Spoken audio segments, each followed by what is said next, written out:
नए साल की शुरुआत में होने वाले दिल्ली विधानसभा चुनाव से ठीक पहले बाहरी दिल्ली के लोगों को एक बड़ी सौगात मिली है। मेट्रो के लिए यहां के लोगों का करीब 2 दशक लंबा इंतजार आखिरकार शुक्रवार को खत्म हुआ। केंद्रीय कैबिनेट ने दिल्ली मेट्रो के रिठाला वानानरेला कुंडली कॉरिडोर को मंजूरी दे दी। कुल 26.463 किलोमीटर लंबे इस कॉरिडोर का निर्माण मेट्रो के निर्माणाधीन फेज 4 के तहत ही किया जाएगा।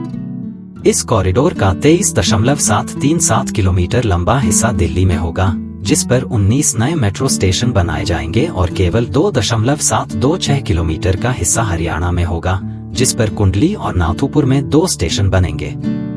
इस कॉरिडोर के निर्माण पर करीब 6,230.99 करोड़ रुपए खर्च होंगे और यह 4 साल में बनकर तैयार होगा। डीपीआर के अनुसार इस कॉरिडोर पर प्रतिदिन 1.26 लाख यात्री सफर करेंगे। मेट्रो का यह कॉरिडोर अपने आप में कई खूबियों से लैस होगा। यह दिल्ली मेट्रो नेटवर्क का इकलौता ऐसा सिंगल कॉरिडोर होगा जो यूपी और हरियाणा दोनों को आपस में कनेक्ट करेगा। गाजियाबाद के शहीद स्थल नया बस अड्डा से दिल्ली के रिठाला के बीच वर्तमान में संचालित मेट्रो की रेड लाइन को ही रिठाला से आगे बवाना और नरेला होते हुए हरियाणा के कुंडली और नत्थुपुर तक ले जाया जाएगा। इसके चलते मेट्रो की रेड लाइन की कुल लंबाई भी बढ़कर करीब 60 किलोमीटर हो जाएगी और इसके स्टेशनों की संख्या भी बढ़कर 50 हो जाएगी। यह मेट्रो नेटवर्क का चौथा ऐसा कॉरिडोर होगा जो हरियाणा और दिल्ली को आपस में कनेक्ट करेगा। अभी मेट्रो की येलो लाइन हरियाणा के गुरुग्राम तक, ग्रीन लाइन बहादुरगढ़ तक और वायलेट लाइन बल्लभगढ़ तक जाती है। इस चौथी लाइन के भी 2 स्टेशन कुंडली और नाथुपुर हरियाणा में होंगी, जबकि बाकी के स्टेशन दिल्ली में होंगे। ये पूरा कॉरिडोर एलिवेटेड होगा। इस पर चलने वाली ट्रेनों के मेंटेनेंस के लिए सनौट गांव के पास नया डिपो भी बनाया जाएगा। रिठाला कुंडली कॉरिडोर को इसी साल जून में वित्त मंत्रालय के तहत काम करने वाले पब्लिक इन्वेस्टमेंट बोर्ड ने वित्तीय मंजूरी दी थी, जिसके बाद दिल्ली सरकार ने भी इसके निर्माण के लिए सैद्धांतिक मंजूरी दे दी थी।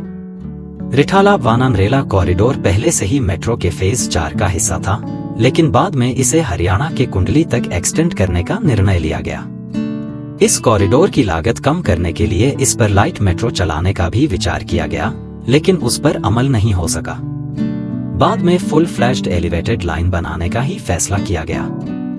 पिछले 1 साल से दिल्ली के उपराज्यपाल वी.के. सक्सेना भी बाहरी दिल्ली में नए शैक्षणिक और औद्योगिक संस्थान खोलने के लिए विशेष पहल करते आ रहे हैं, ताकि इस इलाके का भी विकास हो सके। पब्लिक ट्रांसपोर्ट की कनेक्टिविटी का अभाव इस पहल को आगे बढ़ाने में भी रोड़ा बन रहा था।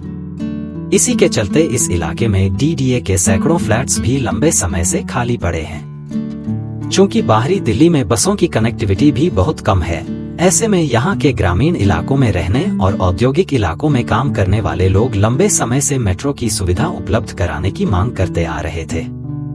शुरुआत में मेट्रो के फेज 1 में ही रिठाला से आगे बरवाला तक मेट्रो ले जाने का प्लान था, लेकिन उस वक्त मध्य दिल्ली में मेट्रो की ज्यादा जरूरत को देखते हुए इसका फंड ब्लू लाइन के एक्सटेंशन में इस्तेमाल कर लिया गया। बाद में कई और मौकों पर भी इस मेट्रो लाइन के निर्माण को आगे बढ़ाने का प्रयास किया गया। हर बार चुनाव के समय खासतौर से बाहरी दिल्ली में मेट्रो के विस्तार की बात उठी, लेकिन हर बार किसी न किसी वजह से मामला टलता रहा। अब केंद्रीय कैबिनेट की मंजूरी के बाद इस इलाके में भी तेजी से विकास होने की उम्मीद जगेगी। साथ ही बाहरी दिल्ली का राजधानी के अन्य इलाकों से संपर्क भी बढ़ेगा। खासकर कुंडली बॉर्डर के आसपास रहने वाले लोगों के लिए दिल्ली और हरियाणा में आना जाना आसान हो जाएगा। आशा करता हूं कि दी गई जानकारी आपको अच्छी लगी होगी।